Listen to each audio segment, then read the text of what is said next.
welcome for those of you who have joined us. We are so excited about today. It's been, 2 weeks of planning. And first of all, I just want to thank the amazing guests who have come together: Carl, Warimi, Happiness, Yvonne, Nimo, Edgar, Elsie, who's going to be joining us soon, and also Pearl.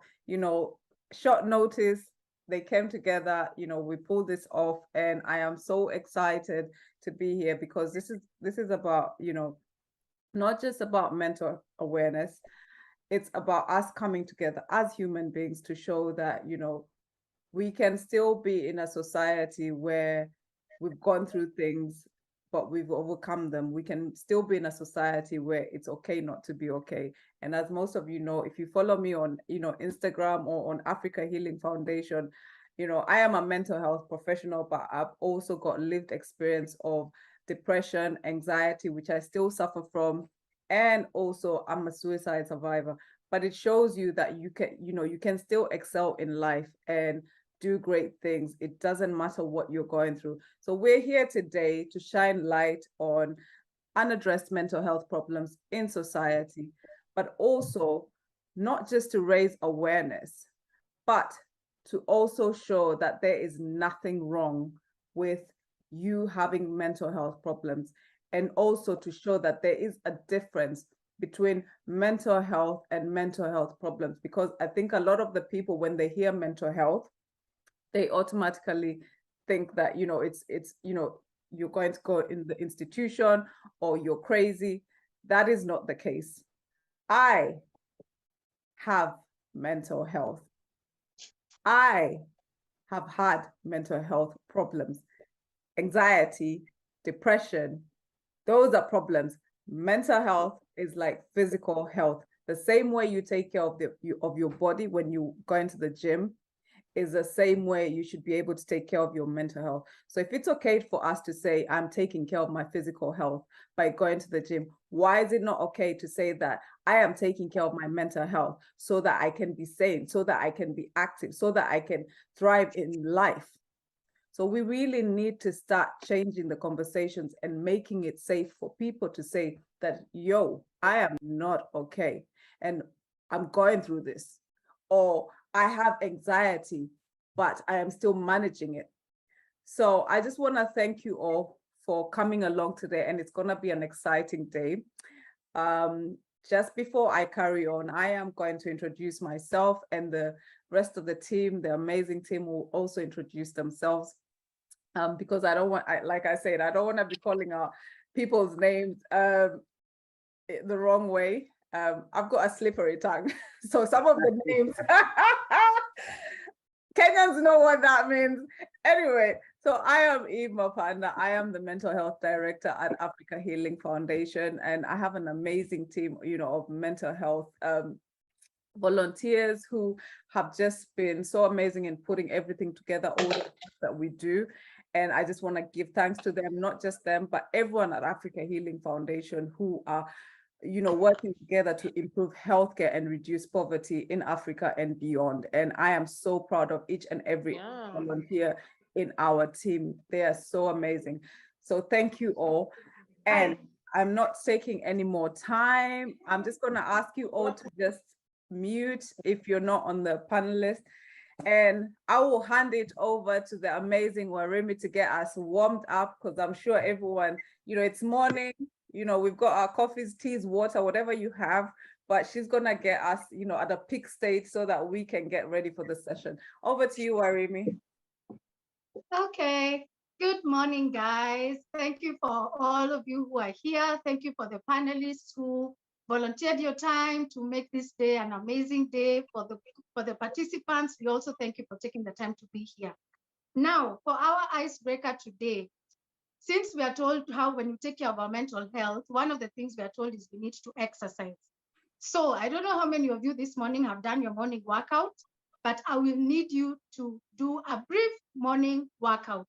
So create some space around where you're seated. Create space enough. First of all, first thing is all of you need to turn on your cameras. Edgar, you'll tell me when all the cameras are on. Whether you're in your pajamas, whatever, it's okay. We embrace all of you as well. And then the instruction is that I will name an item in the house, and you need to go and run, get that item, and try and be the I'm first. so competitive. I'm already out the door.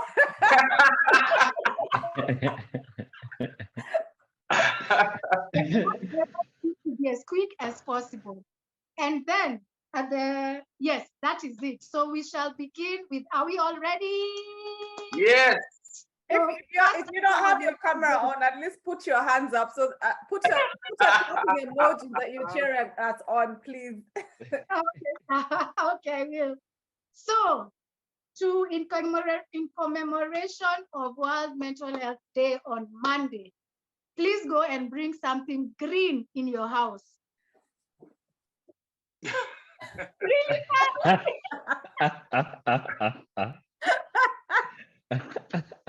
This is like an Egyptian. Happiness. Are you It's like a colorblind? beetle. That's not green. People are cheating here.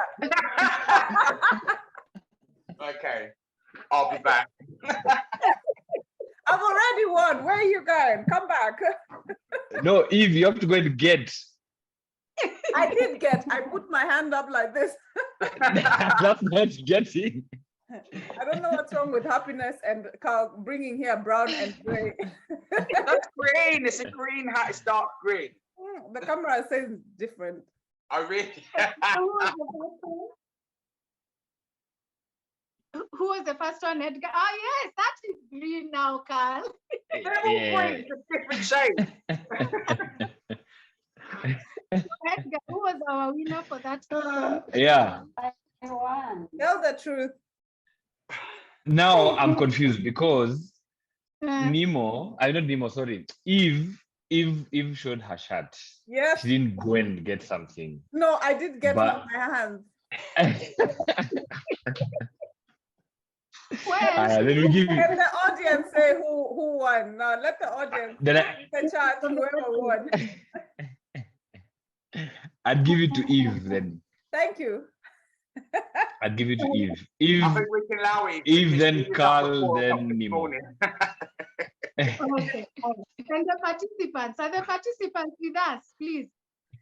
Please put emojis so you let us know that you're doing. If you don't have your camera on, just put the clapping emojis or some emojis on your screen so that we know that you are here and not just putting your cameras on and going.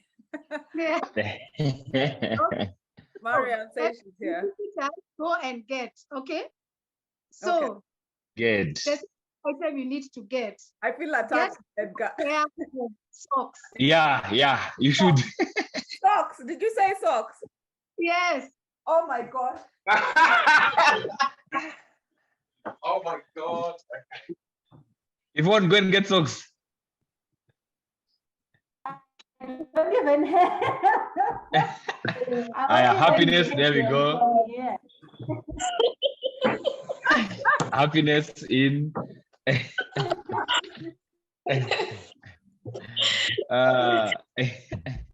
This isn't mine. This is too much exercise for a Saturday morning. Okay. So the next item I would like you to get is cooking oil. I've got to run down 5 flights of stairs. I'm in the penthouse. God. I've won. Eve. I'm not Yeah, in the got house, it. guys. Where are the participants? Why are the participants quiet? Hear us all, people. Gary, Edwin, Moyo, guys, come on, we need you here. We're sweating here. Anyway, yes. So next, who won that segment? It was me. So the socks one was Happiness. Then this one for the cooking oil is Eve. There's no cooking oil in the kitchen upstairs. I'm not going down all them flights of stairs. That's long. Look, I've got Okay. baby oil. Yeah, that's fine. Till last.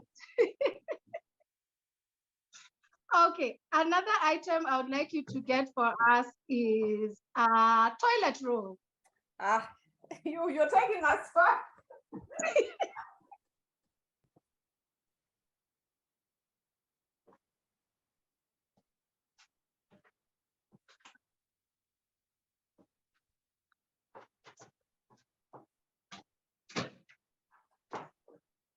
There's no one who's back, Edgar. Not yet. I'm Oh, here. Carl. Times are hard. Oh, Yvonne. Listen, times are hard. Do you remember toilet bowl game?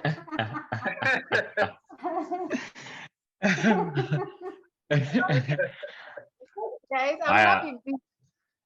All right, so the last item I would like you to get is something that represents you.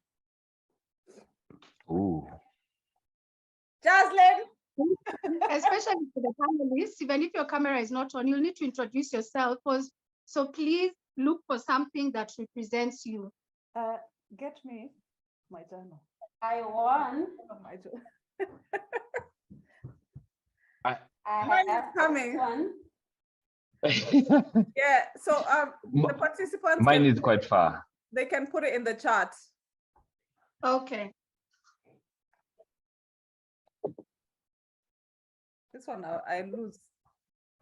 Let me accept defeat. I like that. Eve, Carl, nice. Yvonne, nice. I've got something here that a friend sent me, but I feel this represents everybody here. What's that? So this is a trinket that says, Mhm. may you be proud of the work you do, the person you are, and the difference you make. Oh, Hey, wow. That's I love that. I love Okay. that. I love that. So I'm thinking, I believe everyone is back with the item. Now, the whole purpose of that activity was just to kind of get us a bit going and a bit excited. Now, for the Yeah. panelists, I'll take it back to you. Now, you can we can begin with just briefly. Each panelist shows us the item that they have. Briefly tell us why it represents them, which organization they represent, and why they are here today. So just briefly, so that we can keep time. Yeah. So Eve, I'll give it back to you so that you can call each panelist. So should I just continue with this segment? Yeah, just call them out. Okay, fine. So Carl, I guess since you are Eve, you've already introduced yourself, so I'll go for Carl. I want to talk about my journal too. Don't leave me out. Why does that represent you? Why does this trinket represent me? Is that what you said? Sorry, I didn't hear you. Yeah, okay. Can go fast. Yeah. I think this trinket represents me. This is sent to me by a friend who's kind of been bared witness to my successes and my struggles. And I think that I've spent the last year transitioning emotionally in a lot of ways, developing, but still, being human and falling back into self-doubt, fear, and self-judgment. And so I think that this was given to me after I'd presented my second digital detox experience back in January, and my third. And it was just a kind of reminder of, the person I am and the person I'm trying to be and the difference that I want to see in the world. And I think that, yeah, as I said, that may represent me, but also I feel it represents everybody who is wanting to step up out of fear and be more than what they're presented with. Okay. Thank you for that. You're welcome. Please, because of time. Yeah, so for me, it's the journal. So as I introduce myself, I'm from Africa Healing Foundation. So this represents the many journals and planners. I'm a planner and journal girl. I love, because I spend a lot of time in my head. So I have found a way to be able to regulate my emotions, to regulate my thoughts by putting things on paper, which, this is the success book. This is a legacy book that will come to life and will, all my dreams will come true. Good stuff. I can see Christine's hand is up. I think it was up before. She was cheering us on. Oh, yeah. Who hasn't spoken? Nemo, have you picked an item? Hi. Yes, Hi. I have also picked a diary book. This book represents a lot about my experiences with myself, with a lot of people in my life, as well as certain experiences that I've had with different clients. And I feel like it's something that would genuinely describe my inner self in detail. Okay. And who are you? Which organization? And Sorry? your name, please, and which organization you represent? Okay, so I'm Nemo Jamal. I am the founder of the Self-Healing Center. And I also work with Khan University Hospital here in Nairobi, Kenya. Okay, thank you. Yvonne? Yes. Okay, there I am. I picked this one, which is a publication that I did in 2021, which basically represent all about me. Like you can see, it's written "Harmony is the answer." So it's basically a description of how I relate with the environment around me and putting it into writing. Yes, I do have journal as well, but for this particular one, I felt I should pick this one because what I've written in this book basically describes my character and who I am. And I'm Yvonne Chidomanyanja, and I'm coming from an organization called The Sanctuary, which I founded in December last year, and it's dealing with issues to do with mental health and bringing people to positions of wholeness. Okay, thank you, Yvonne. Edgar? Yeah, so I also picked my journal. I picked it because it's the one place that I go to when I need to just express myself without any fear, without any judgment. I express a lot of, thoughts, confusion that I go through, the struggles that I've gone through, the ambitions that I have, the goals I have, the sort of vision that I have for my life, for the mental health stuff that I go through, for my future, my family, my work, and all that, even with friendships as well. So it's the one safe space that I can always rely on, that is always available to me whenever I'm in need. For my names, I'm Edgar Odhiambo. I don't represent any organization, but I am a mental health advocate and a policy analyst as well. Thank you, Edgar, for that. It's really, really encouraging to see that guy is actually journaling. It's something that I recommend to people very often, but they're like, let me just do it online. Let me do this. I mean, how can I start writing? And I'm like, the power of writing is more powerful than being online. So thank you for that. And I hope you'll keep encouraging Moment Journal. We have Happiness.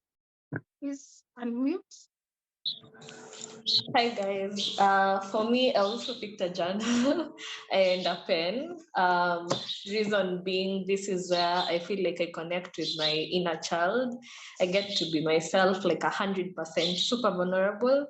And the things that I write here might not be the things that, to other people might look mature, but I feel like I'm just like that little 8-year-old happiness every time I journal and reflect. And then a pen, because just to remind me that everything that has happened in the past is just a part of my journey. And every time I read through my journal and see where I've been and in the past and where I'm headed and seeing the progress, it really makes me feel nice. So yeah. And then my name is Happiness Ndanu. I am part of Kijana Jasiri Foundation. So we basically create awareness on mental health amongst the youth and teenagers in Kenya. Thank you. Thank you. So is there any other panelist I've missed out? I don't know. Elsie, are you here? Paul, are you here? there's some names. I don't know if it's them, but I think that's everyone who's here for now. Yeah. Okay. Okay. So thank you again, team. I also picked my journal. It's very interesting to see that the people in mental health, this seems to be the power to everything, the people within the mental health space. And I would like to encourage the participants as well. Journaling is very important for your mental health. Writing anything, even the smallest thing. My plant died yesterday. Just the slightest thing. I would encourage you to journal. And the purpose also for the activity where I was saying something to represent you, the purpose actually of the game eventually was that I wanted to tell you that that thing that represents you is what you need to use when you're in a dark space, when you don't know which direction to go, when you don't know what to do. This is the thing that represents you is where you should turn to. So thank you, Eve, and back to you. Thank you so much. Thank you so much for that, Warimi. I really enjoyed. So for those of you who don't know, World Mental Health Day is on Monday. So it's an annual thing. It's every October. So if it's something that you're not aware of, please do go on Google and get yourself, educated around, World Mental Health Day and what you can start preparing to do in the coming months or even in the days ahead to kind of get involved in being more aware around mental health. So we're here to also create awareness. So the topic for today is the invisible phenomenon, shining light on unaddressed mental health problems in society. And we wanted to choose something that was not complicated, but also something that raises awareness for everyone, especially people who are not, they don't have mental health awareness. So we wanted to simplify. And one of the things that we know is there's a lot of unaddressed mental health problems within society. And the reason for that is a lot of stigma is surrounding that. It's keeping people from accessing mental health services, where it gets to a point, it gets worse. And, especially we're also here, for me being from Africa, is also to think about, culture sensitive interventions in terms of when I was struggling, when coming from Kenya to the UK was really hard for me. I was bullied being here in the UK. I experienced racism. So that really got to me. And also at that time, I didn't know I was experiencing anxiety. I didn't know I was depressed. I didn't know my personality. So I only came to find out that I'm actually an introvert and cannot stand being around people. I mean that in the nicest way possible, but it really drains me. But at that time, what I used to cope with was alcohol. So, everyone was, and I don't know if people can relate, in social settings, I was always, I always had something to drink because I just could not, being around people for me was, and it was so, for me, I couldn't manage my emotions. So my emotions were all over the place. I was always angry to a point that I attempted suicide. So coming from African culture, I didn't understand myself. And I think one of the things that I'm really working hard towards is we need to start educating, not at the age of 15 or 16 around mental health. Mental health needs to start in the home, and it needs to start with even children as young as 7. My daughter experienced anxiety, and we came together with my husband and we kind of noticed that. And it's something that I knew that, because I had experienced it, I was able to equip her with the strategies to be able to overcome that at such a young age. And especially in assemblies, the teachers like to put the children, in front of people, and without realizing, my daughter used to break down and cry, and she used to have panic attacks. So I taught her how to get through that. I taught her breathing techniques. And it's that's because of my own personal experience, but also I educated myself around mental health. So it's time that we address this problem, because it's not just my problem. It's not just Warimi's problem. It's not just Carl's or Edgar's problem. It is all our problem, because at the end of the day, we're all going to have our future generation. We will have kids at some point. Some of you may do, some of you may not. But we will still have people around us, our family, our sisters, brothers, parents. Anyone can have a breakdown. Anyone, life is hard, especially at the point where we are now. So we need to ensure that we are educated, we know the signs, and we make safe spaces for people to come around us so that they can feel safe enough to seek that support. So I am going to start with my first panelist. They're not expecting this, so they don't even know. So none of this we've not planned it. So they don't even know who's going first. But, I read a little bit around, some of the people, and I know some of the people's stories. But I really wanted to kind of, I was intrigued by Edgar because I've had some of your podcasts. So, Edgar, I know you like your story, like your, your personal story. I think the reason I also wanted to choose you is because there's a lot of unaddressed mental health problems amongst men, where men don't talk about what they're going through, their mental health problems. And you've been quite publicly open about your own experiences. For those of you who, for the people here who don't know, can you just tell them, what your experiences are and what you're doing to shine light on mental health problems? Okay. So for me, my main thing has been trying to heal from childhood trauma. Childhood trauma suffered from the home environment that I've grown up in. That's just been dysfunctional for a very long time. All this started when I was 10 years old, and for the longest time, I had no idea I was going through anxiety. But it's just this thing gets called nerves, but I didn't have a term for it. However, it affected my schooling. It affected my socializing with friends. I was that guy who was just hiding in the corner. I didn't want to be seen. So primary, I think I was in a mixed school, so we're both boys and girls, which made it, I think, even harder because now you have to interact with people of the opposite sex as well, and that just made it a bit difficult.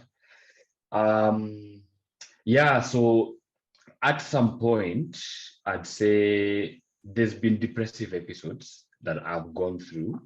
In high school, I think I noticed them in high school and in university, but they were not too severe. However, the anxiety was always rolling and always a constant in my life. And when we got to 2011, I think 2011 was the first time I think I had my mental breakdown. I could not handle it anymore. The pressure was too much. The home environment was too toxic for me, and at the same time, I didn't know how to speak out and speak up for myself and say that I am affected. So I kept suppressing. I continued doing the thing that I did best, which was suppress. So I suppressed until I got to 2015. 2015 is when now everything blew up in my face, and I had to seek help. So it was the first time I was getting, to know the terms depression. First time I was getting to know the terms anxiety and how severe both were. And this was just as a result of childhood trauma that I had been suffering. And it gave me some sense of hope because I knew I had been dealing with something. I just didn't know what that was. I didn't know who to speak to about it because the home environment didn't allow for anything like that. And now, because of therapy, I've been able to put a lot of linkages to do with now what I have been going through. And then in terms of tackling, I've been tackling them slowly. Again, it's not a thing that is a one-stop shop. It's an ongoing process. And if I was to speak currently, I am going through a phase my therapist calls delinking. So I'm delinking from like the home environment and what that has come with for me. With regard to like the relationships that I have with my parents specifically, and just how I can turn this situation around to sort of now champion for myself and rely on myself rather than relying on others or waiting for maybe one of my parents to finally come and tell me, Edgar, I'm sorry, I see you, this happened, that happened, and would like to seek your forgiveness for this and that. So the delinking process is a very, very painful one, because then I'm peeling off a lot of layers of stuff that has been my identity for over 2 decades. Yeah. Oh wow, thank you so much for sharing that, Edgar. And I think I love that, you know, you've spoken about something that so many men are going through but are suffering in silence. And I just want to kind of just link to what you just said to Carl in terms of what Edgar said. Was there anything that, you know, you could relate to, or something that sparked you, you know, kind of from your own experiences? Because I know you grew up in care. Would you like to talk a bit about that? Yeah, thank you, and yes, pleasure to be here. Thank you for that, Edgar, as well. I thought that was beautiful and very insightful. Yeah, I definitely empathise with what he was saying in terms of, you know, his mental breakdown and how he's working with the therapist to deal with family trauma. And I think family trauma is something that is very, very widespread. But we kind of don't, you know, we take it for granted that it's not true. It's, even though it's traumatic, we don't, and it's so common, we don't necessarily understand fully the repercussions of how society and families treat their siblings, you know, parents, you know, that kind of thing. And I think I grew up in you know, I was adopted, and, you know, then brought into a family who it was tough. It was quite abusive, and I left that environment and went into care, and I had, you know, a lot of good opportunities happened during that time, but emotionally, you know, I tried to kill myself when I was 10. That was the first time, and, you know, no matter what happened during those 9 years, there were times it was absolutely horrific. I always had a light inside me that was telling me to carry on. There's something else. There's something else. So I went on a big journey of searching, and, you know, got to my early 20s and had a spiritual awakening of a sense, and just very passionate about wanting people to understand that they are so much more than what they're being represented with. And I think on an energetic level, any kind of base of trauma is, you know, it's our soul, it's part of us that's fragmented off. And so, you know, having therapy, you know, going through processes, in a sense, brings those pieces back to us. And I think that we've got to stop seeing ourselves as separate, or looking outside of ourselves for answers. We're only given what we can handle, in a sense. And I think that talking about mental health issues, talking about mental illness, but also well-being, you know, talking about well-being is a way forward. And I think, you know, the power of spoken word never ceases to amaze me. And I think it's great that people are coming together and discussing ways to look at trauma, but also to not just build identity from trauma, because that can keep us there, but also just to have personal empowerment that's then going to kind of help ourselves and activate other people. But going back to what Edgar says, as a man, I absolutely 100% get what he's going through. And I think anyone who's able to kind of stand there, realize that they're not quite right, realize there's something wrong, and face it, you know, face the fear, face it, you know, rather than just moving away from it and numbing it down with chemicals or whatever it is. Because I've been there, I've had addictions, I've drank, I've done various things, you know, and it's about facing it. So I think it's very brave to realize there's a problem and face it. And I think that there's a lot more opportunity out there now, and it's growing for people to be able to express themselves without judgment. Thank you for that, Carl. Before I move on, I just want to ask, you mentioned around, you know, you wanting to attempt suicide at 10 years old. I mean, because there's people who are not that aware around, suicidal ideation. I just want to hear in terms of what was going through your mind at that point, because someone who doesn't understand might be thinking, a 10-year-old thinking about suicide, it doesn't make sense to them. Right. I think, oh God. Okay, so there's different, so for me, there's different aspects of it. So I was a kid, but I have a very old soul. Whatever our beliefs are, some of us will vibe with it, some of us won't. We've been here before, we've had past lives. Energetically, we can be quite old spirited. So I was dealing with and remembering stuff from, this is going to sound really crazy, other lifetimes, but also the familiarities in this. And it was a very confusing time, but also dealing with the fact that I was adopted, I was put in care, coming to terms with who I am as a person and what that meant in terms of society.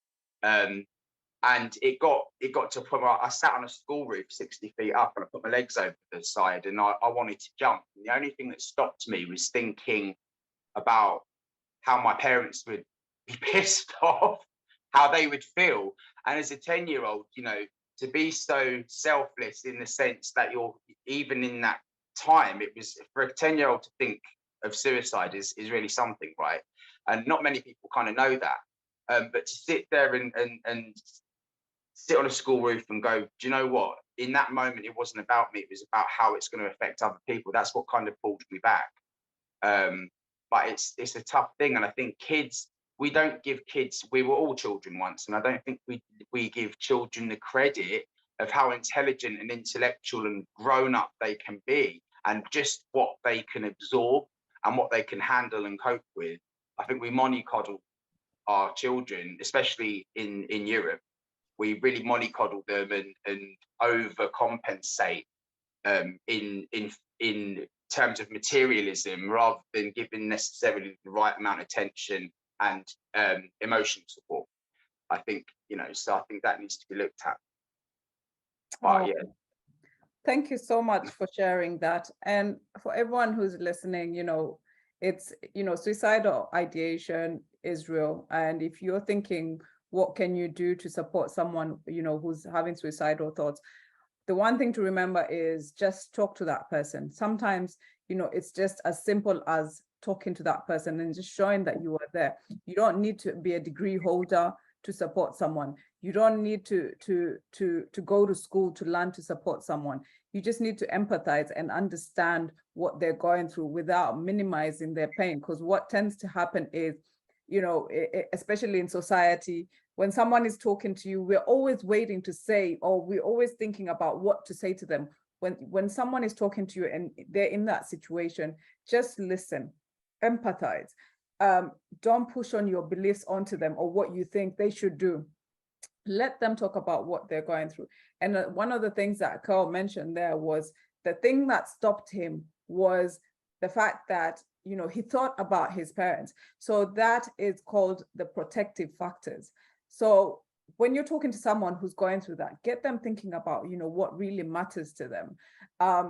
Whether it's their parents, whether it's something that they like to do, whether it's they actually thought of themselves as having a future ahead, something will come up in that conversation that they care about, and focus on that. So thank you so much for that, Carl. And I just want to kind of move on from what you've spoken about to Warimi, because I know, Warimi, I first of all commend you. You're such an amazing woman. Ever since I connected with you, your story and the struggles that you've had, I don't know how you show up, but I just want to say thank you, because through you, you're saving a lot of people. You're very real, in your IG. We've got a newsletter. We're going to pop it in there so you can go through all the panelists. But I just want to know from you, in terms of your own personal story and how hard it's been for you to first come out, but also just be in society. Wow. Okay. So it has been hard. That's all I can start with. It's been super, super hard. I was diagnosed in 2015. I was diagnosed with a severe depression and chronic anxiety disorder. And what I got to learn at the point of my diagnosis was that I'd actually been struggling with these conditions for 8 years. So from 2008, I remember I started feeling like something in me had changed. I kept asking, what's going on? I was always a confident person. Why do I feel like I have to seek approval nowadays? Why am I not confident enough to speak in front of people? Why am I always seeking, like I'd always have to get a second, a third, and a fourth opinion about something. I was overly dependent on my friends, and I was like, this is just not who I am. And then over the years, now leading up to 2015, now I even started getting suicidal. So meaning that I started hating myself even more. I started drinking a lot. In fact, I was remembering the other day that my friends had sat down, I think in 2010, a few of them had sat down and they had wanted to actually go to my mom and speak to her about my drinking, because that's how concerned they were about what is going on with her. But it turns out that all this time I was just trying to drown the sorrows. So I was working. I still had a very good job. And now when I was diagnosed in 2015, I couldn't go back to work. I stayed out for like 10 months. I had a very, very good employer. Stayed out for 10 months, went back for 6 months, wasn't able to work. We just agreed to separate ways. So before, now during my working years, I always used to do small businesses here and there, shipping lingerie from the UK and sell, shipping Black Bath and Body Works from the US. Like I was always doing things here and there. And the lingerie, I'd always wanted to open a shop. So I eventually opened a shop when I lost my job. I tried working on that. It just wasn't working, because you see, with a new job, you have to be there every single day. The people I was hiring kept stealing from me. They would open the shop, they disappear. It was just 2 years of hell. And eventually, unfortunately, someone conned me, because they realized that, especially that was at the height of my illness. I was still trying to get to understand, what is all this? What's going on? I need to move on with life. So I trusted someone who took advantage of that, and the shop closed. So I went now into full-blown now suicidal mode. That time I was living in a house and I was on 5th floor. So I'll never forget that picture that I had. Like I would go stand outside the balcony like at midnight 1.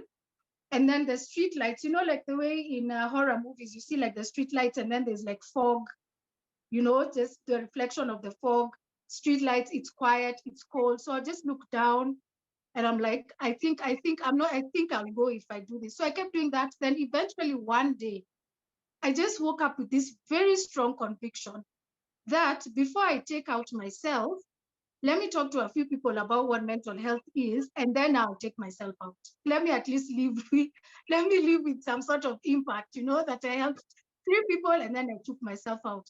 So, and that's where now it began. And slowly I started struggling through it. Of course, I've gotten a lot of negative comments from people, like, why are you sharing your story? People don't need to know your things. I have had difficult times and I have to support other people who are going through a difficult time. I'm going through a difficult time. But it's just been step by step, because now I started the organization in 2018. So I wasn't very active in speaking, but slowly I found myself 2010, that's when I became even more comfortable. And because there was COVID, everyone was online. So I became more and more confident.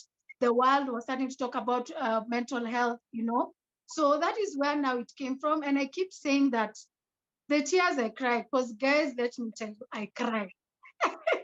I think Eve knows, because we talk on a personal capacity, but I do cry a lot because this journey is not easy. It's very painful. And I think it's just unfortunate for me as to the degree of depression, you can say, like the scale where I was found.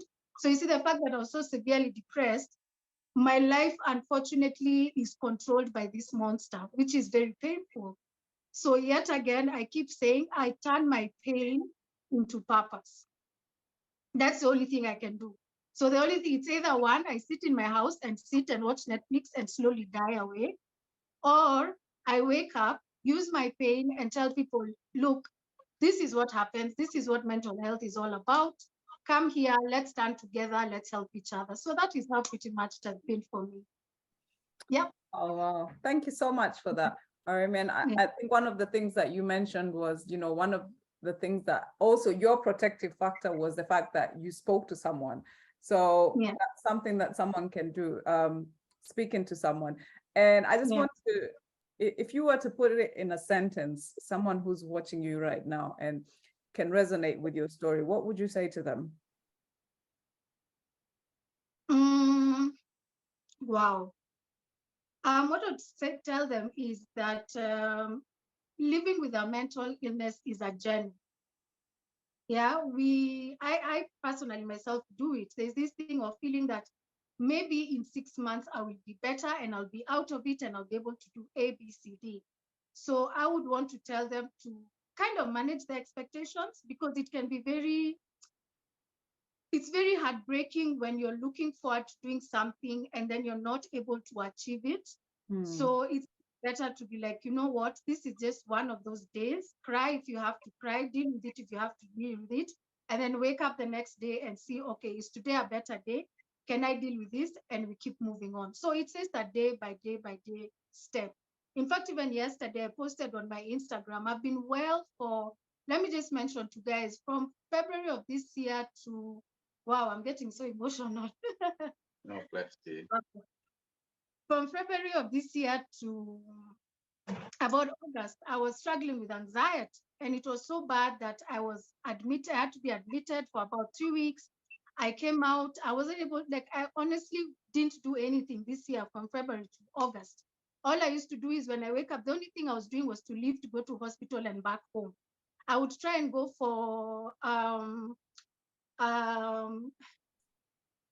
You're okay, Mama. Don't worry. Don't worry. You're okay. We You're got okay. you. We got you. You're okay. You're okay.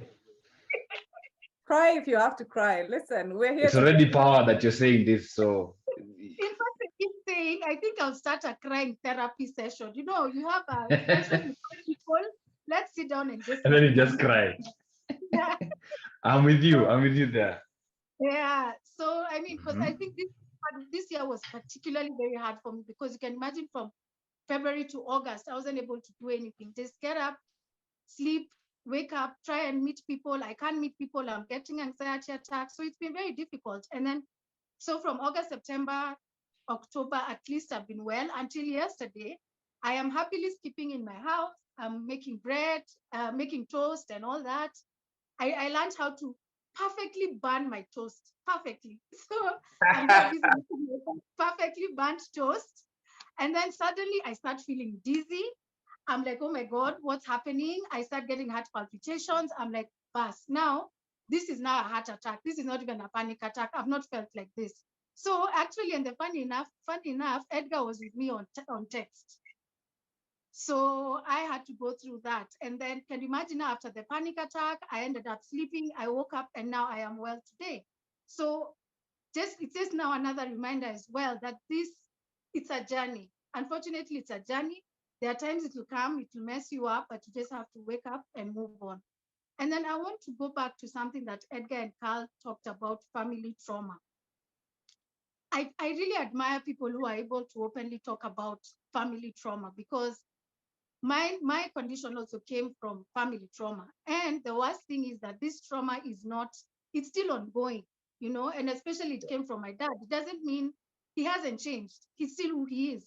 Maybe he will not beat us physically, but he'll abuse us emotionally, you know, psychologically. So every time, even for me, like going home, I rarely go home. And the only reason I go home is because sometimes I miss my mom. So, and I keep thinking about it. So I don't know, Edgar, maybe you can tell me, is delinking, because what I decided to do this year is to start detaching from everyone in my family, including my siblings, because I feel like I already have so much going on with me, and then they have their issues, and then I'm a firstborn, I'm expected to do all these things. Yeah. So, and I slowly started detaching from them. I'm actually happier. I still have my issues, but I'm happy. So is that what delinking is? And because Sorry, trauma is Warimi, to cut you off. I was going to answer at the end. So we'll come back to Edgar. So I just want to have time to kind of get through everyone else. But definitely, I was back to that. That's a very good family. I even wrote it down. So we're all thinking on the same. Edgar, so prepare your answer. You already know what I'm going to ask you. So So I just wanted to kind of thank you for sharing that, Warimi. And I hope you know, that message of hope, and you've seen it's coming from our heart, you know, it's real, it does exist, and there's no shame in what you're going through. I just want to point out, you know, these are people from different parts of Africa and also in the UK as well. And we're sharing experiences, but one thing that you can see, there's a common theme. It doesn't matter where you are in the world. Like, we go through the same things as human beings. And I just want to move on to Yvonne. Yvonne, can you hear us? I don't know if she's still there. Hopefully the network will behave. Yvonne, you need to unmute. We can't hear you. Okay, I think I will move on while she tries. Yvonne is in Zimbabwe, and sometimes the network is not the best in Zimbabwe.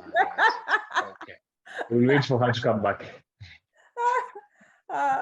Okay, so I'll come back to her again. All right, so in terms of, I just want to move on to Nemo. You know, I know you're a psychotherapist. First of all, I just want to hear, like, have you had any personal experience, and what was your inspiration around, you know, what you're doing today? Hello, hi, thank you, Eve, for the, you guys are so expressive, and I don't know if I can, you know, express myself to the point that you have, because most of your experiences are, you know, hands-on and sensitive. For me, it's completely different. Personally, I had an okay childhood. Okay, there's no, you know, perfect growing up, but I think my parents were really like present people and have been active in my life. And most of my siblings are kind and good to me. So that has been, you know, I think something that has helped me with my mental health, and maybe because what I see from what most of you have gone through is that the experiences that you've had is, like you said, it's family trauma or sort of generational trauma. And I think personally, my parents were people who might have experienced that. And of course, they might have had their own experiences, but they have been also very like cautious of how they took care of us. And though growing up in Kenya, I've grown up in a small town outside Nairobi called Kajiado. So growing up and living there, I had no idea what psychology was or what mental health was up until I finished my high school. I think that was in like 2015. It's crazy that also most of my classmates did not know what mental health was. And I remember at some point I maybe was a bit of an angry child, now looking back and seeing how life was, because I did not know how to express myself or how to express certain emotions. And in as much as I understand the, you know, the fact that I was living in a small town, and most people are not exposed to different information. And moving to Nairobi, I was now in the quest of trying to find what course I'm going to do for my degree. I was really excited about that. And looking at my personality, I was like, I had the option of either doing nursing or teaching. And the next other option became doing psychology. So that was the first time I had what psychology was. I tried and do some research on it. And doing research on psychology, sort of like fell in love with the idea of doing it, because I came to understand a lot of things that I did not know.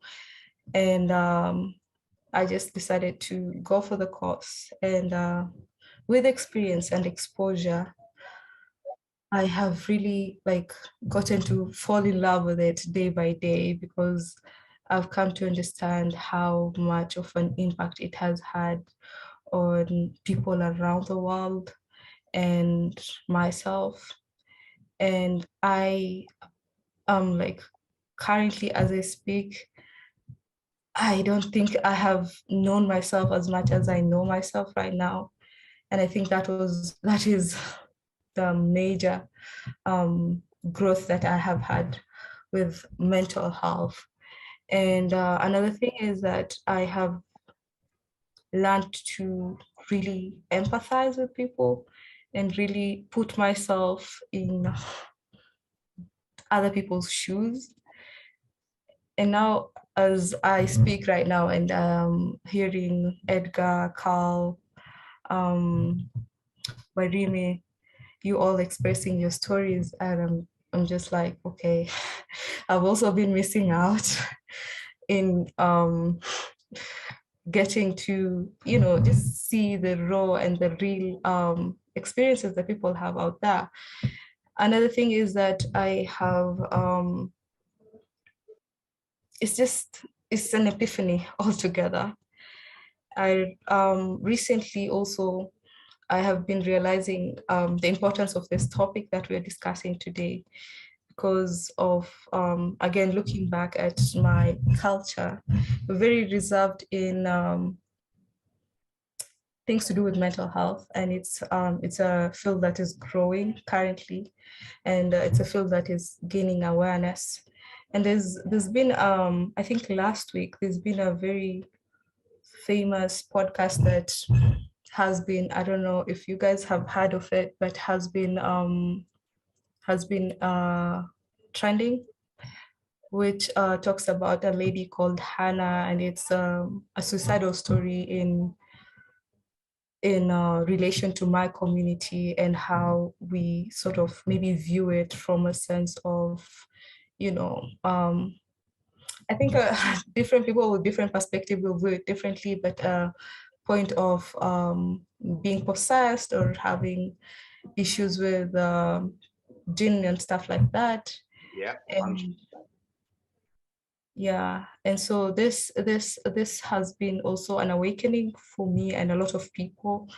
And I'm really like trying to be frontline to create awareness and understanding of what really depression is, and what really anxiety, and issues like schizophrenia, bipolar, like intense issues, as well as issues that people have before been looking at it from a point of just pull yourself together and just continue with life.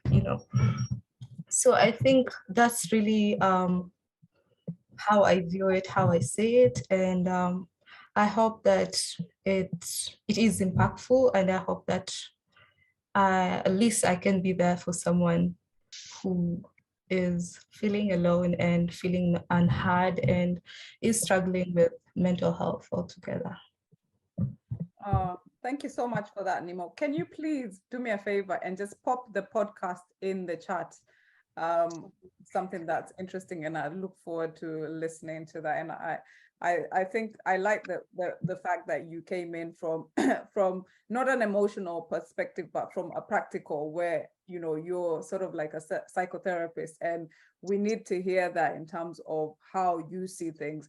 And there's one key thing that you pointed out, and I think it's been very vital in my own recovery journey, and that is self-awareness. Self-awareness for me has been the key out of everything. Understanding who I am, understanding my identity, understanding my emotions, and most importantly, healing and forgiveness. And which is a lot of people really underestimate what self-awareness can do. So one of the things I would like to also suggest is go on a journey of self-discovery, self-awareness, because you will get to peel yourself like an onion and get to realize who you are. And in that place, there's beauty. There's so much beauty. People just don't understand. So thank you so much for that, Nemo. And I just want to, I don't know if Yvonne, are you back? Can you hear me? Let's hope her, because we would love to hear. Oh, she's gone again. Oh, she's having network issues, but we'll try and oh, she's coming back on. Let's put our fingers crossed that because this woman, she's got an amazing organization. Yvonne, are you there? I think she's connecting. Oh, Yvonne, are you back? Oh, Yes, hi. oh, thank I'm goodness. back. Talk quickly before you drop off again. So I was coming to you, and in terms of like, because I know you've had some of the things that have been said here, Okay. and I just wanted to, because I know you deal with some things within your organization, and I just wanted to talk about a little bit about how you've been in terms of like your own experience, but also the people that you're supporting.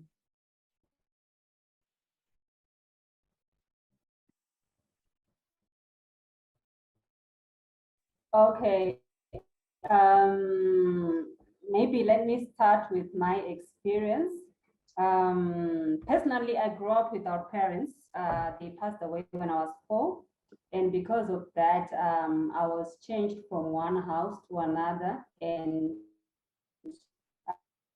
the reason being the first house that I started staying in. So because of that, I had to be moved to another family, and yeah, it was a little bit better, but you know how it is if you don't belong in a family.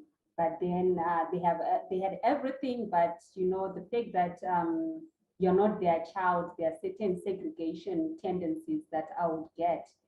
So I grew up someone who had low self-esteem, if I may say that way. I had low self-esteem, couldn't face people. I would put myself at a corner, especially at a school where everyone is confident, they can speak confidently, and you are there putting yourself at the corner. But with time, it had to end a little bit, but still there were some negative words that would be spoken to me. And because of that, I ended up getting into a state of depression, whereby you just, when you're alone, you're always crying and you're asking yourself, what did I do to deserve such kind of a life? So for me to start the organization, which is the sanctuary that deals with mental health issues, it was after I had various encounters with different people who actually came to me and confided in me because of what they were going through. So that made me to think it would be wiser, because I looked at my experience, my personal experience in life, and I also looked at what these people were coming to present. Then I realized, you know what, this is something that was being, in fact, that is being neglected in my nation. And if we start making noise about the importance of mental health, it will be very important. So I started with very few people, that are like about 12 women, because the intention that I had in the first place was to deal with women, because the people that were coming to confide in me were women. So with time, I realized that, you know, you're posting these things about mental health, and men are the people that are actually coming to you, and they are asking, how do you deal with such kind of a situation, and how do you deal with such kind of a situation? So I opened up the invitation, and I started seeing people streaming into our organization, because we started it online before we started to make physical meetings. So I'm I think now I have about 2 cases of people that are presented, in fact, that actually benefited from the organization. I'm sure one of the case you presented in my came and said, you know what, thank you for speaking to my life, because I was actually at the verge of committing suicide. And as we speak right now, that person is becoming an inspiration to the organization, because his life was actually at stake, and he got to be helped by the organization. And then I have a case that I'm actually still dealing with right now, of someone who had actually totally gave up on life. So through conversation and through talking, people just need to be given an ear. Through conversation, he was so grateful. He was so grateful, and he was saying, you know what, a lot of bricks, a lot of bricks have been removed from. It seems like this thing is something that is actually needed. So you realize that in as much as people are dealing with stuff, there are a lot of cases that can contribute to a person not being well. Besides being ill-treated, besides being rejected or something like that, you can realize that even a simple, in fact, we may take it as simple, but even a heartbreak, I'm sure in our nation we've had so many cases of people that are trying to commit suicides because the relationship didn't work well, like boyfriend and girlfriend relationships are not working well. So you realize that there are background issues that are actually contributing to whatever is happening around us.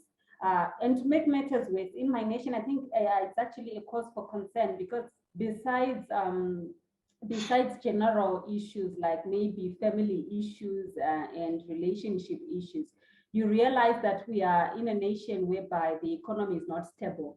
So because of that, a lot of people are actually trying to fight a financial crisis. You are 30, you're 39, you're 40, or you are almost about to retire, but you don't have anything substantial that you can say is beneficial for your future, or you haven't even built anything that is meaningful.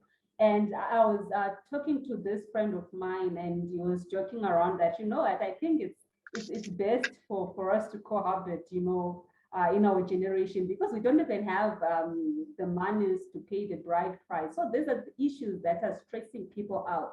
And because of it, people are resorting to thinking of committing suicide. People are falling into deep depression.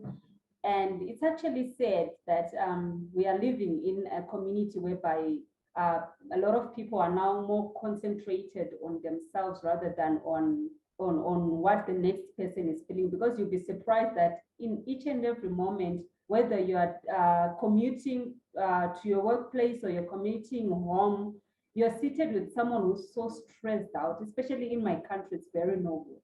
You're sitting with someone who's so stressed out to the extent that if you don't give them a smile, or if you don't give them a positive thought, you'll be surprised that someone may actually go and commit suicide, and you didn't know that you can actually give life to them. So these are some of the matters that we're dealing with, especially in my organization. People are now coming out because they've realized that we don't judge them, because that's the most critical value that we say, you know what, come, let's talk, let's let it out, because that's the first step. Let's bring it out. At the end of the day, no one will judge anyone, because at the end of the day, we are here to help each other. So I think I've said a lot of things. Yeah. Oh, thank you so much for that, Yvonne. And you're just an inspiration. And I think one of the I want to also point out collaborations in terms of, if you're in the space of delivering mental health support, please find out what people are doing in your community. This came about because Warimi has a WhatsApp group, and so we decided to come together and do this. And also from the case studies that Yvonne has mentioned, I just want to even give a big shout out to Tinashe Leon in our team, who was referred by it was something that Yvonne was hosting in the WhatsApp group, and like she said, you know, someone came on and they actually were at the verge of taking their own life, and we worked in collaboration to support this person. And as you can hear, you know, there's changes that are happening. Find ways, you know, we are now going past things like going to the office and seeing someone. There's ways you can reach out to someone over WhatsApp. There's different ways you can support people. So it's all about getting creative.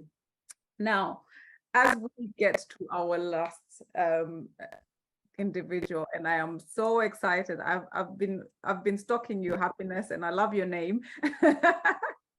So I am going to be handing it over to Happiness, and she is going to tell us. I've read about her amazing organization, but you know, I just want to hear from her, like in terms of everything that she's had, but just also her personal experience and how that inspired is it Kijana Foundation, Kijana Jasiri Foundation. And, you know, I've looked into it, and you're doing such amazing work, especially and I love the fact that young people are coming out with all this initiative. So Happiness, I am going to hand it over to you first, but also I want to mention that people, if you've got any questions after Happiness, if you've got any questions, please do put it in the chat. Or if you want to unmute yourself after she talks, she's gonna call out any questions. Please do raise your hand up so that we know, and as time is running out, we can be able to get through the questions. So put your questions in the chat or put your hand up, your virtual hand up, and then we will be able to unmute you so that you can ask the question. So this is it for me, handing over to Happiness to tell us a little bit about herself, and then to go off to the Q&A section, which I am looking forward to. Thank you, Eve. Oh God, I'm so anxious. We got you. My palms are really wet. We got you. But yeah, so my name is Happiness. I am a mental health advocate, and at the same time, I've also lived through mental health issues, and especially anxiety. And for me, I feel like when everyone was sharing their experience, it was like I really resonated with everyone, because there was a bit of what I've gone through from everyone's experience. But for me, basically, it was more of growing up. I was born with a condition known as short leg discrepancy. So this really affected me during my teenage years, like comparing myself with other people in terms of how I looked. So for those people who don't know the details into that, it's like, okay, for me, it's not that much of a discrepancy. Like you can't notice it that much, but for women with the body changes that happen, like when you're a teenager and everything, it really affected me, because I could really see the difference between my growth rate and how my body changed bit by bit compared to other ladies, other amazing ladies in the society that I interacted with.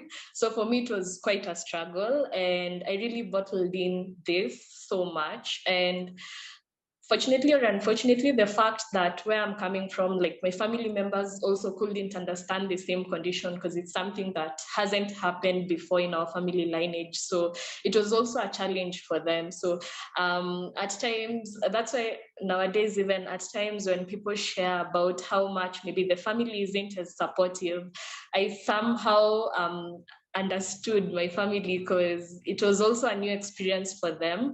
And also coming from a setup where maybe we're somehow rooted to the African traditions, where there are so many myths revolving around mental health and everything, it was really a challenge for them to also offer me that level of support.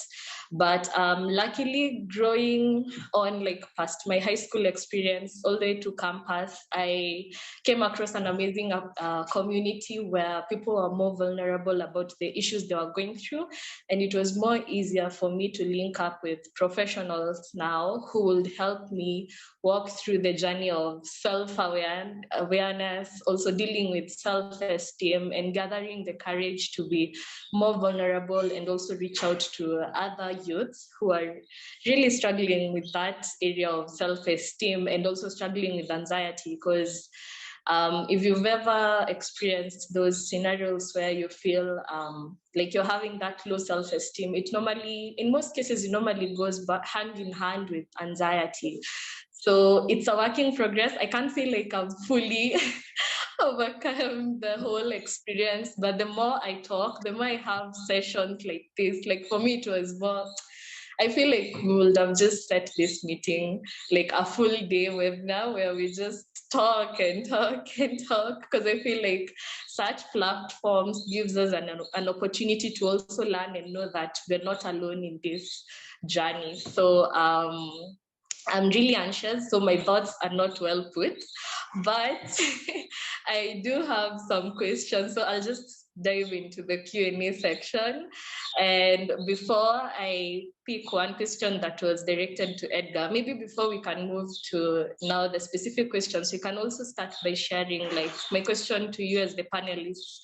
The theme for this year was making mental health a global priority. So maybe everyone, starting from Eve to Vairumi, Yvonne, Carl, maybe like in like 2 minutes, you can share like your views on how can we like now moving forward try and use the resources that we have to make mental health a global priority.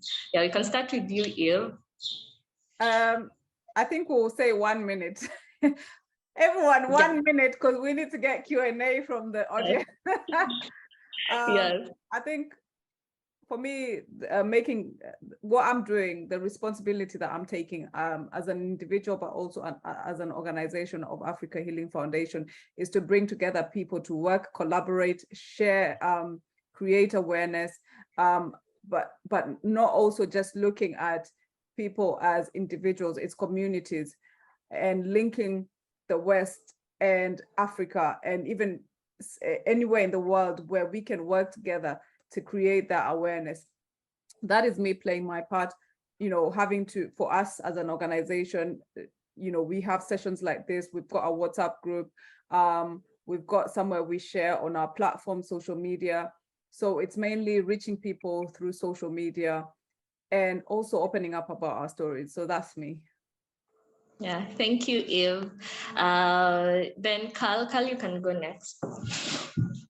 Yeah, I think the work I've done is building awareness around because we're on social media now, and social media is fantastic. It's a medium that's being used and it's going to be moved in.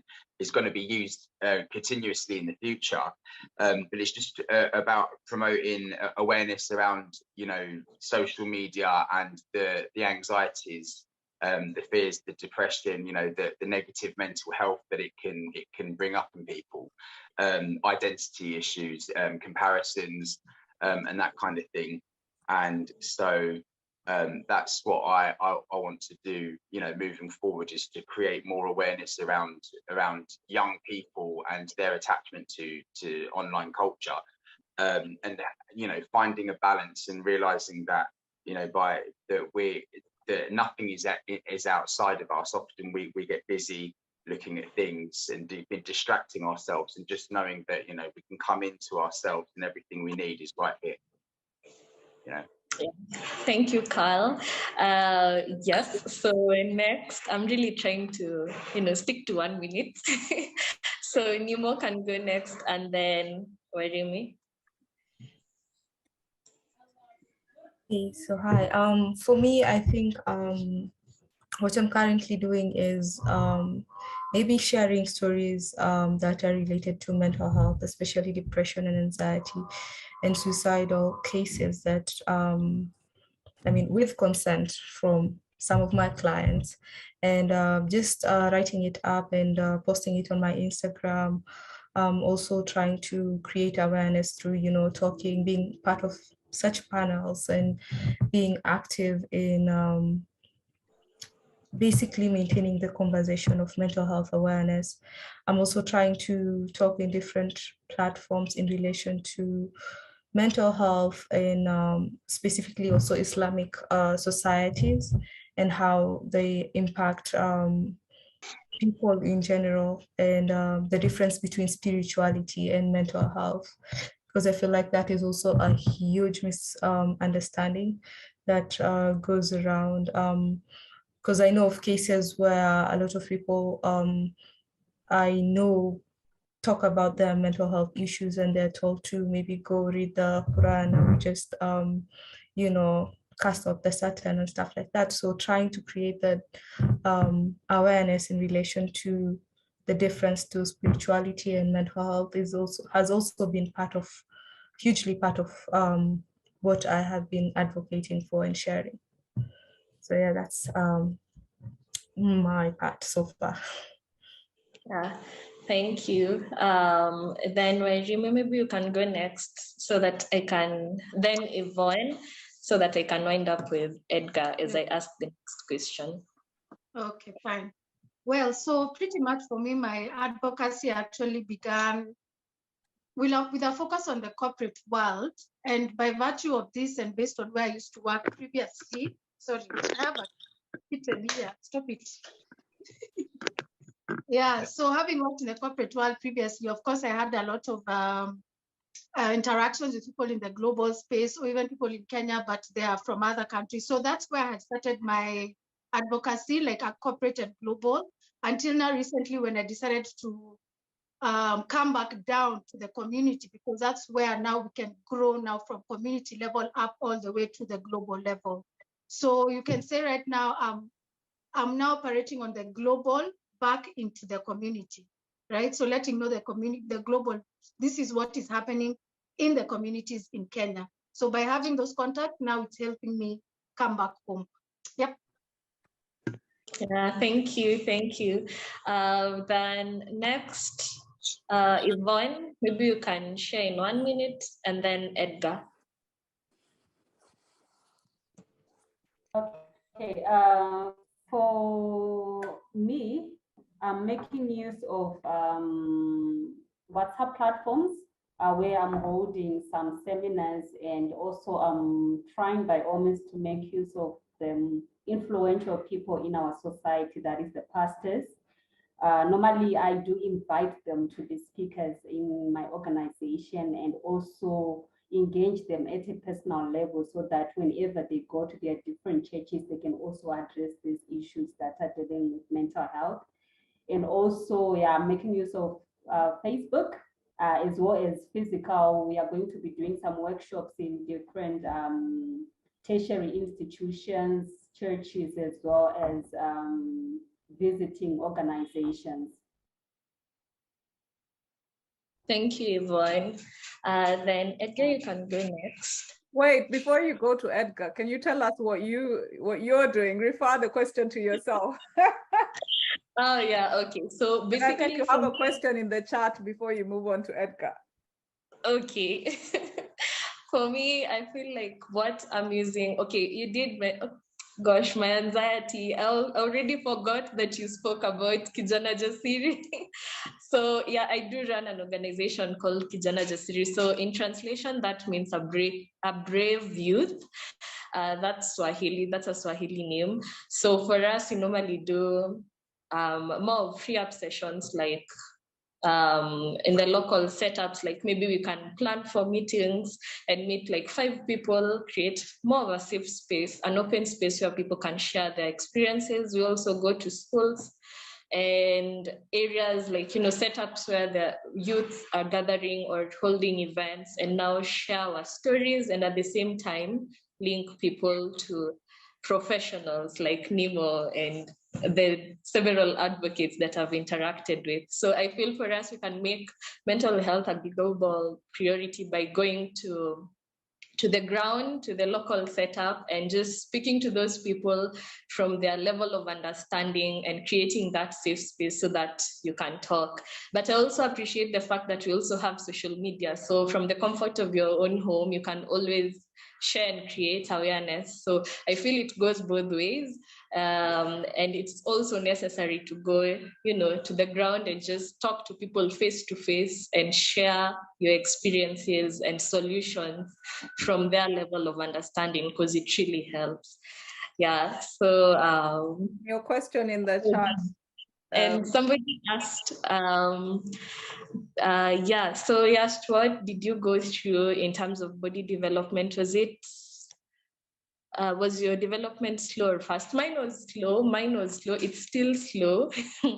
But now, okay, funny thing, is it funny? I don't think it's funny, but for my condition, it's like for one specific side of my body, like things go normally, like the development is normal and progressive. Like I can just term it normal, depending, in terms of the experiences that other fellow ladies are going through. But now in terms of muscle growth, for now the other part of my body, it's a bit small and gradual, like bit by bit. So you have to go for physical exercises, therapy, so that you can strengthen your muscles. So there's no permanent solution to that, only that you can get corrective shoes or exercises that you can engage in just to avoid the muscle strain. So yeah, that's the easiest and the simplest way I can explain that condition. I hope I've answered your question. And if I haven't, I'll still answer it after Edgar answers the global priority. The question on making mental health a global priority. And then after that, I'll ask you the second question. Okay. In terms of what I'm doing, with regard to mental health and making it a global priority, number one would be through social media. So the first time I ever came out with my story was back in 2017 or 18. I just went on Facebook after a conversation with someone I met through a mutual friend. I went to Facebook and I typed out, the fact that I've gone through depression, I've gone through anxiety, and it has impacted my life in several ways. And that's how my advocacy started.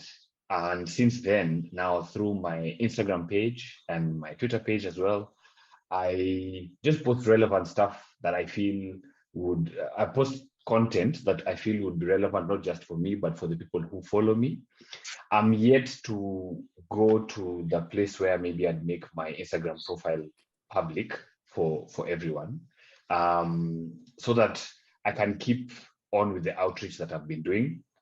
Another thing I've done would be, Remy and I have done a couple of lives on Instagram as well, which has gained some good traction. People used to just join in and listen to the conversations we'll be having, and even chime in with some of their own, opinions and comments, and also advice as well. I've also done public speaking in some forums. Maybe it's like an office that would want someone to come and speak on mental health and stuff like that. So I've done that as well. And then now I'm in podcasting. So my friend and I started a podcast called The Naked Ego. Just a platform where we come in, drop your egos, and just have open conversations, about several experiences we've either gone through or we know that others have gone through. And we started this earlier this year. At some point, we took a break, but now we're back. And so yeah, check us out on YouTube. I'll probably share a link on the chat section as well. And then the last thing is someone talked about community, and what I do with my community, so to speak, is the friends that I have. It's something that they know that I speak about often, so I try to have conversations with them as often as possible. I also create a safe space for them to reach out to me whenever they need, so that we can have that conversation. And so far it's been great. I'm just looking to now just step up, I guess, my social media outreach and see where that goes. Thank you, Edgar. Thank you for sharing that. And I feel like the name of your podcast, Naked Ego, it's like speaks a lot. And coming from a man, that's brilliant. I feel like Thank we you. need more of such conversations and initiatives from men, because also the male space, there's a Yes. lot of challenges in that There space. is. So, I agree. yeah, and there's this question Yes. in regards to what you shared about the linking in family settings and forgiveness. Maybe you can expound on that. Okay. How I'll explain this is so because of my childhood trauma, I grew up in an environment where I kept no matter how much I kept being hurt by my parents, and it was just mostly emotional mental abuse, nothing physical, so to speak. But I spent a lot of time overcompensating, still trying to win their love, win their validation, get their respect, get their attention, because I had my parents, they're physically present, but emotionally and mentally absent. And I got shunned for anything and everything. The negatives were always what were pointed out, and the positives were never celebrated or even highlighted, so to speak. So it got to a point where, I really want their love, because I saw other friends and relatives getting this love and attention and respect and celebration from their parents, and I never got it. So I was compensated by doing the most. I'm a firstborn, so I was doing everything. All the errands that needed to be run, I did them.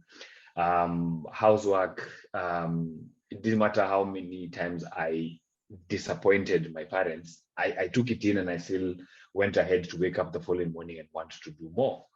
And I felt like other parts of my life would not work unless I got this validation from my parents. But this now, when it turned into me going through anxiety and depression, I think it hit me pretty hard, realizing that I've grown up without these things. I've grown up without all these things I've mentioned, and I really love them. So I held on to this little glimmer of hope that my parents would one day see me for who I am and what I've gone through. Come and tell me that they're sorry, validate me, tell me that they're proud of me, tell me that they love me, they care for me, and they are willing to do what it takes to change things around. And I kept trying to find creative ways of explaining this to my parents. And this has happened. So my mission was basically to always package the same message, but in different ways. But they never did. They listen, it gets in through here, lives here, and so life sort of just moves on. And you get disappointed, you get overwhelmed, and you keep asking yourself, why am I doing this? But I find myself repeating old habits. So I fall back into old patterns, and I keep trying to create another way of saying the same thing, and then hoping that this time around, oh my God, they'll probably see me now, and we'll now get into this journey of healing together and loving each other, and them loving me loving them, and we can be present in each other's lives. But that's not happened. I'm 34 now, and it's still not happening. And now I go to therapy, and my therapist is telling me, Edgar, you know what? What you want is not a bad thing. But now we have to prepare for if it doesn't happen, which is likely going to be the case. So what does that mean for your life? Does your life stop until this happens? Or what do you want for your life? And I'm like, no, but there are other things about my life that I'd want. I want a good career. I want a great relationship that would lead into marriage. I want kids, if that is in the cards for me. I would want to dive into great friendships, businesses, great opportunities through mental health awareness and stuff like that. So she's like, yeah, you want all these things. But if you're holding on to this one thing that has to come from your parents, then all this doesn't happen. So delinking is the word now that was thrown in the session. And I was asking, what does that mean? Like, it means that you have to operate like your folks are not going to come and tell you sorry, or going to come and tell you they love you. It doesn't mean they hate you, but it's just not in them to do that. And you can't stop your life waiting for this to happen. You'll grow old and this will never happen. And then what happens? So delinking is now it's a brave thing to do, in terms of you just look at your parents as, individuals. You have to set boundaries with them. There's ways like I have a narcissistic dad. So with him, he knows how to really dig into you. That breaks you down, but it's always for his benefit, you know. So delinking means you set boundaries. It means you detach from these guys. It means sometimes you have to control the environment around you. You don't wait for your parents to do that for you. You take your power back. Exactly, taking my power back. Actually, that's the best way to put it. Taking my power back. So whenever they do say a thing that I know has hurt me previously and I'm now tired of it, it is me to now come up and say that I don't like when you do this. I don't like when you say this, and I'm choosing not to engage with this anymore any longer because it has been hurting me. It's now about me, not about them. And you're doing this without expecting them to say, I'm sorry that I did this, I'm sorry that I said this. You're just doing it and you move on, you know, kind of thing. It's a difficult thing to do because these are your folks.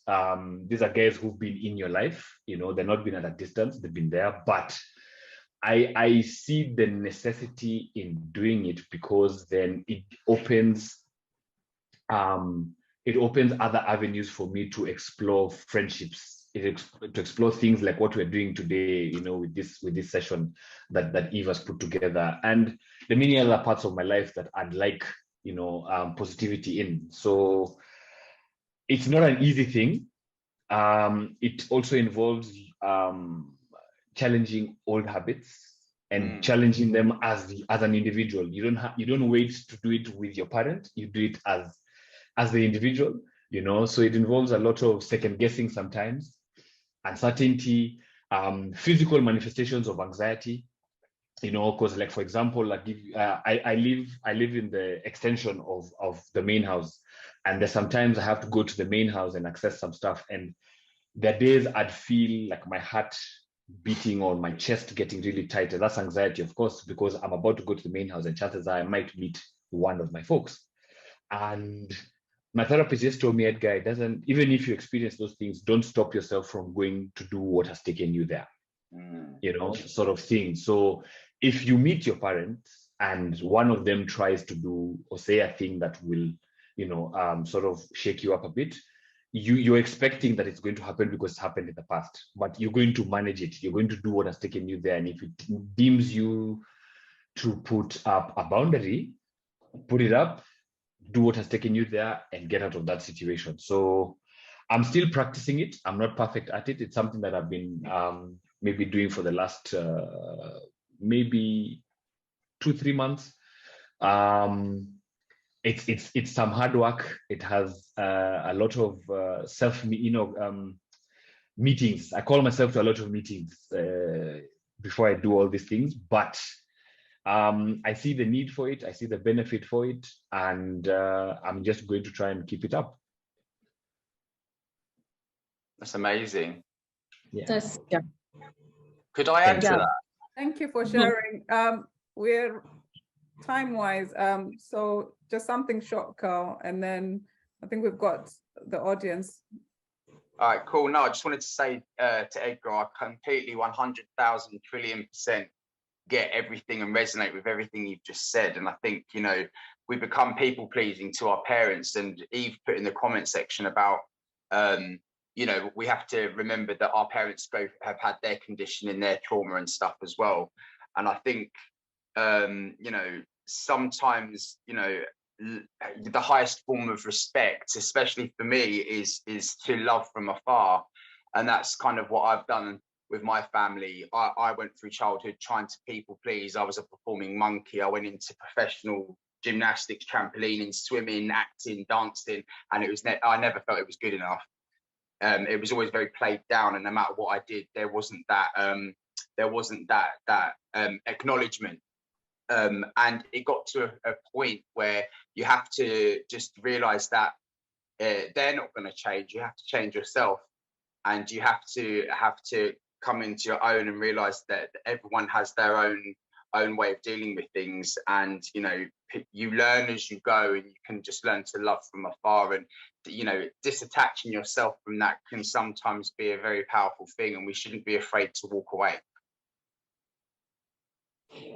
Yeah, I also feel like when Edgar and Carl, you adding on to that, I feel like the topic on family and the mental health issues that we go through, I feel like it's a very broad topic. And I think like we should have a 2.0 session, like a second session. Like now the two of you should like try and organize a session where we just meet and talk about, the struggles we've gone through So much. and we on that Mm. space. Oh yeah, Because yeah, Yeah. love that. I think And that we also, can't. yeah, Sorry, But done. Mental health talk. there's, Yeah. there's So, audience. Let's just hand it back to Happiness to continue on the. We're running out of time, so guys are just yeah. mindful of the time. Continue, Yes. Happiness. So yeah. So there's someone in the chat that shared how can we encourage conversations around sexual preferences as they affect mental health. Maybe Nemo can answer that, and then finally maybe for those people who have specific issues that they are going through, maybe if you can share some contact persons or people whom they can reach out to, considering that at times therapy can be quite expensive. So how can people get access to such services, and is there anyone in the panel who is willing to extend that hand and help someone through that journey, maybe from a pro bono point of view? Yeah, so Nemo, maybe you can answer that question on the sexual preferences, and then if you can wind up with that, and maybe now wrap up the session for us.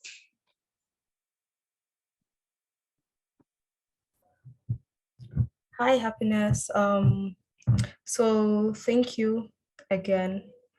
How can we encourage conversations around sexual preferences as they affect mental health significantly? I feel like this is a very sensitive question, and personally, I see how it is also culturally, religiously, and also as well as in general, sensitive question. And I think it all depends on self-awareness again, and also knowing yourself. But then it's also it's really abroad, and it needs a deeper way of looking into yourself. And for most, okay, I also admit that I have not worked with clients who are sensitive to sexual preferences as well. And in my line of work, initially, I've always been referring clients to other therapists who are more in tune with this particular type of topic, because I see how it is also in a different alignment with my own personal values. So if I can refer this question to someone else, then I would think I would also appreciate that.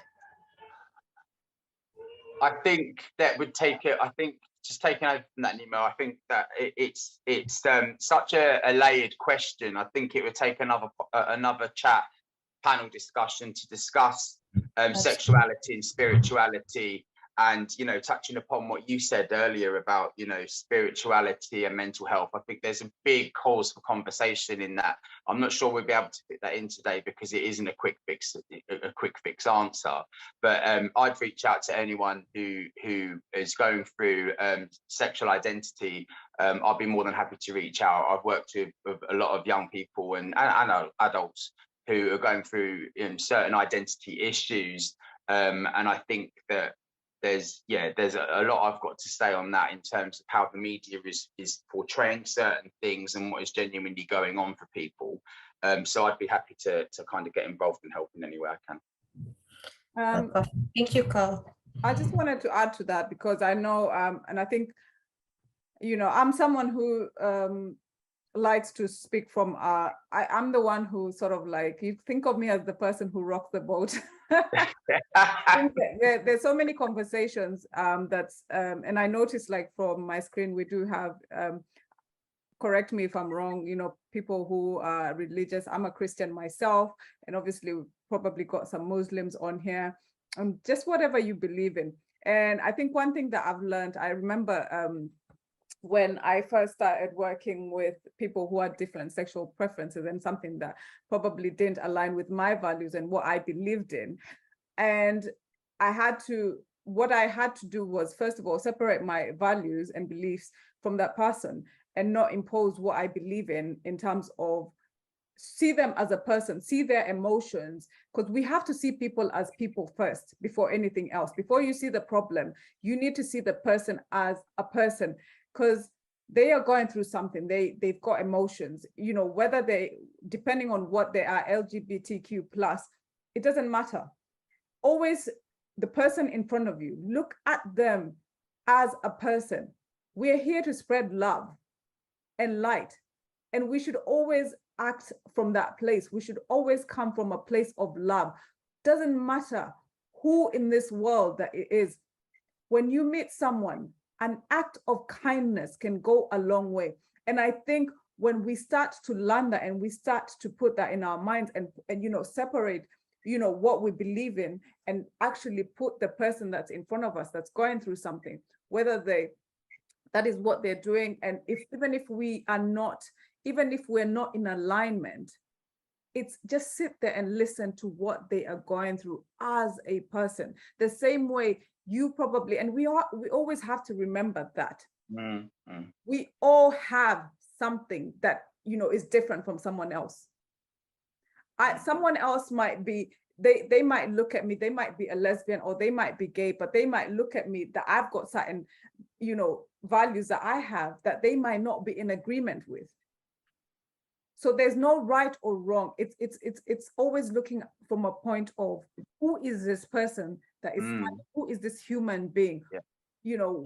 And I think, and understanding and challenging, even understanding and challenging your own belief systems as well, where appropriate. Yeah, and just, you know, we need to be able to come at a place of love and compassion for each other, so that we can make it a better world. And that is what is going to make, you know, we need to spread more love than we spread hate. And I just want to now just hand it, I don't know if the questions, Happiness, are we done with the questions? Please do put everyone, please let us know, because I know you've been watching. We've got a few people on here who've been here for the whole session. You know, whether you've just come in, please let us know your feedback. How did you find the session? You guys have been quiet, like nothing on the chat. Come on, people have come out, we've shared, you know, let us know. How did you find it? What did you resonate with? What was the aha moment for you? What did you learn? Please put it in the chat box, or you can also unmute yourself if you would like to. We're about to wrap up. So if you want to ask a question, So there is someone who chose to remain anonymous, but she shared with me something like directly. So they were talking about, they feel like they really need help because they are at the edge. So that's why I was asking us as the panelists, or people who have interacted with people who can offer help, is there anyone who can extend that, you know, that extra hand, and maybe share in the chat box so that people can reach out after this freely, because maybe there are people who can share their stories bravely, but they really want help.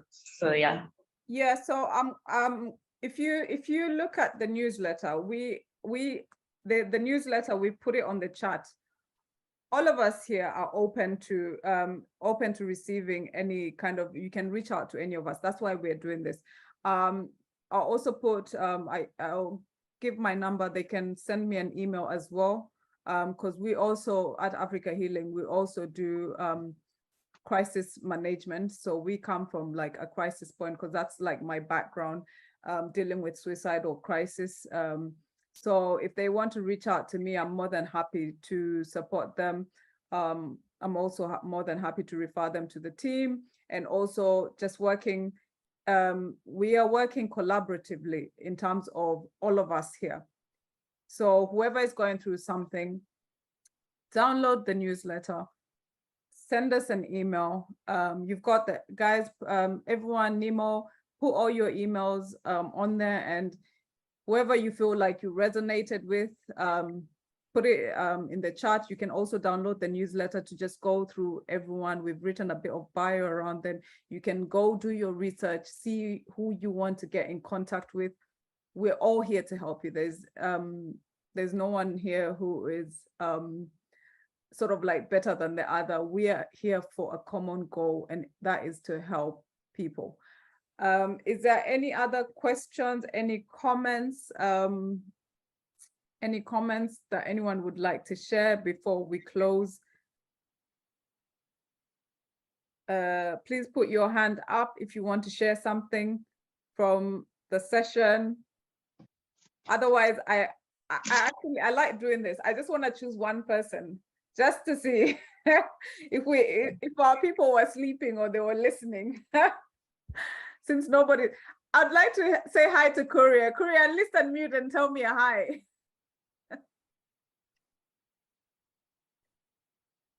Hi. Hi, did you find it interesting? Yeah, the session was good. Learned a lot. Was listening through, and I've gained a lot. Thanks. Oh, thank you. It's nice to hear some voices that we weren't just talking. The other person, Iman, say hello. We just want to hear your voice to know that you're here.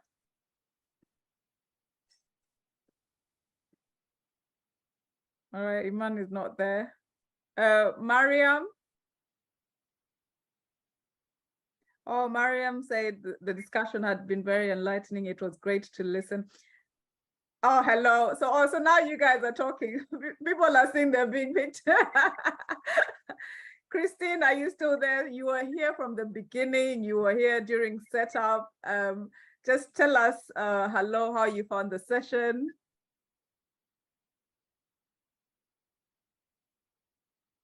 You need to unmute.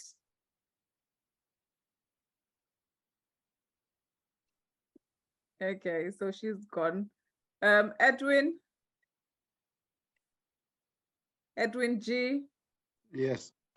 Good afternoon, everyone. Hi, Edwin. I've seen you've been dropping in and out. Is it your network? But thank you for persevering with us. I've been struggling with my network, but the session was so interesting. I couldn't afford to just to leave without seeing the end. Oh, thank you for that. Thank you for joining us. There is more to come from all of us. So thank you so much. I think it has been so resourceful to me. And I've also seen that challenges are there that could impact on our mental status, but with such a platform, it's important that you are all helping us to cope up with the challenges that we face as far as mental life is concerned. So I'm looking forward to join in other sessions like this. Thank you so much. Thank you. Gary, I love the fact that we've had men on this platform today. Usually I do think that it's only women who are always here. Yeah. Gary? If I have a request, yeah. Also for the participants, if they could kindly put their emails down so that for any future events, we can just be communicating with them. Yeah. Yeah. For the participants. Yeah. Yes, please do put your email in the chat if you do want to be, if you want us to get in touch about future events. Gary, are you in a position to say what you found interesting, how you've been? Hi guys, how are you? Wow, thank you very much. It has been a very interesting conversation. I think first and foremost, I just want to thank you guys for being so organized and being put together. I really like the way the questions were being thrown around and how all the panelists were involved. I think we take that for granted, but I think that was really key to keep us engaged as the people who were listening. Wow, I really enjoyed the personal stories, happiness, Nemo from the position of not really growing up struggling, but coming out into the world and experiencing that. I think that sort of resonated with me more because I kind of grew up the way you grew up, and some of the things I experience is that we are learning as we go in life and not maybe having to experience them. But it was really, really awesome. Thank you very much, Jeremiah. Your story is very touching, and I get to hear so many people talk about how we are seeking validation in the world. And I'm happy that at least you're getting counseling for that. I would love to hear in another session how you're getting on so that we can also take some notes from that. Because that's something I also went through being a middle child, to experience wanting to be validating, getting my mom's validation, why she enjoyed the other two more than myself. So yeah, wow, I learned a lot. I liked the exercises in the beginning. It's a shame I'm driving. I would have also got my socks and my green, but I'm very limited where I was. But no, I really appreciate it, guys. Thank you. Carl, I hope you're gonna do some more outgoing meditation for us, because I would love to learn more about that. That's something really, really interesting I want to introduce into my life. But no, thank you all. It's actually closing with a meditation as we close. Just before we close, Joanna, can you say hello so that we know you're here, or you can put it in the chat. So yes, we will get to hear more around the story with Edgar, because he owes me something. He knows what he owes me. You won't forget, you know. He owes me. So basically what we've been doing, please do check out our YouTube page here at Africa Healing Foundation. I have been getting in touch with some amazing men from all over the world who have been telling their stories, and that is coming out in November, and Edgar has promised me to be one of our guests. So I am looking forward to that story. I'm even thinking if I should put you and Gary in the same in the same room. But yes, thank you so much. Thank you everyone for coming. Please do put no, Joanne, we are not alone. Please reach out to us. Don't forget, download the newsletter. That's where you can find all of us. Click on the little icons next to the person's name, and it will direct you to their page and where you can find them. Please, please do download that newsletter. Do share it out as well, please. And we will be in touch with you. Thank you so much for dropping your emails. We'll be in touch with you in terms of future stuff. You'll be able to know what the different organizations are doing. But also, we're going to get in touch with you to also provide feedback, what you want us to provide next time, because this is not the last time you are seeing this collaboration. We will continue to spread the message together. And as we close, we're going to close with a meditation from Carl. And I just want to say thank you so much to the amazing panelists. Thank you for showing up. Thank you. This is the first time some of us are seeing each other, but it's like we've known each other for years. I just want to say thank you for, just putting your hand up to join me, because I did not want to do this alone. Thank you for your time. It means so much to me, and it's something that I don't take for granted, and also coming and sharing your stories. So, Carl, close us with some mindfulness. I wanted to put in the chat, but I'm such a technophobe. I wanted to put in the chat my YouTube, because as some of you know, and I will send it, I'll get Eve to send it out to people, the link. I've got a meditation, a guided meditation. It's not the one I'm going to do for you in a minute, but I've got a guided meditation that can be used any time of the day or night. And it's called Activating Confidence in the Dream Safari. And if you just click like, or, to get a bell for when it comes out on the 13th, if you're interested in that, then that'll be available on my YouTube channel. So for today, I've written a little something. So everybody get comfortable. Take a deep breath in and close your eyes. Wonderful. Okay, so sit back, relax, and breathe. Take a deep breath in and slowly out, counting backwards from 3, 2, 1. And again, in. Focusing on your breathing helps calm the mind and soothe the soul. So just center yourself in this moment and go again, taking a deep breath in, for 4, and again out for 5.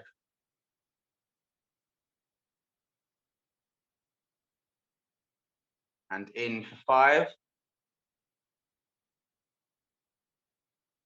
And out for 6. Beautiful.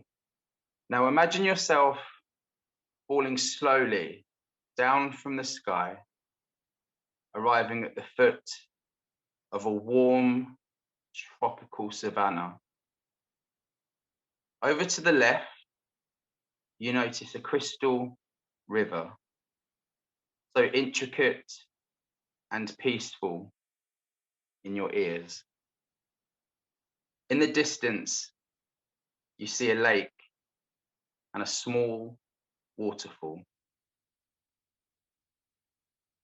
Looking up, you see the sun is shining, the air is warm and fragrant, and the grass is soft and springy beneath your feet. As you stand in this lush green space, you allow yourself to take another deep breath in and slowly out, falling deeper into this safe space. Now notice in front of you, there is a huge marble mirror glistening in the sunlight. And as you look into this mirror, you notice a reflection looking back at you, glowing, radiant, powerful, and beautiful.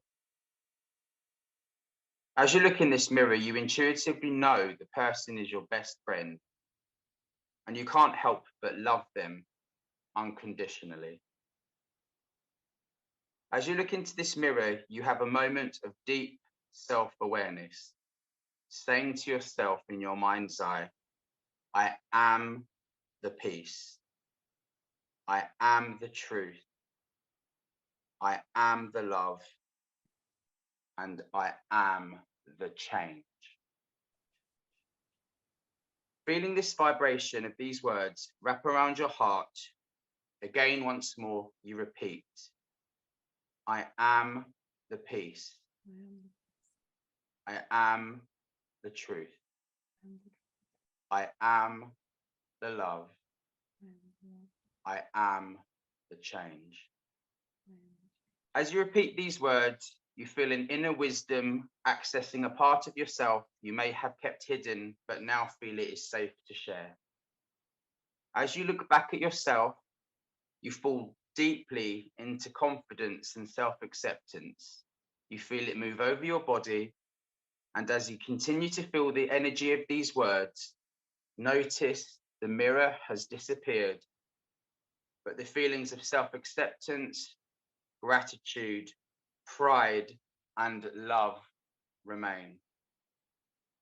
As you walk back through the meadow, through the savannah, you know you don't need anyone else's acceptance, but only your own.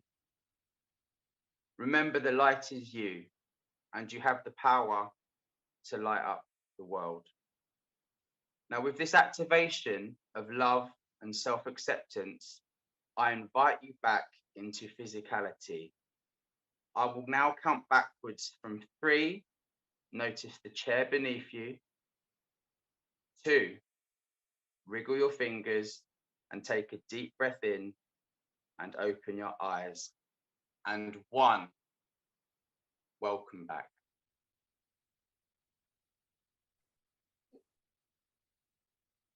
Thank you. I think I wanted to stay in the savannah. Thank you so much for that, Carl. Thank you so much for everyone for joining us today. You've been patient. We didn't expect to go over 2 hours, but clearly it was that interesting.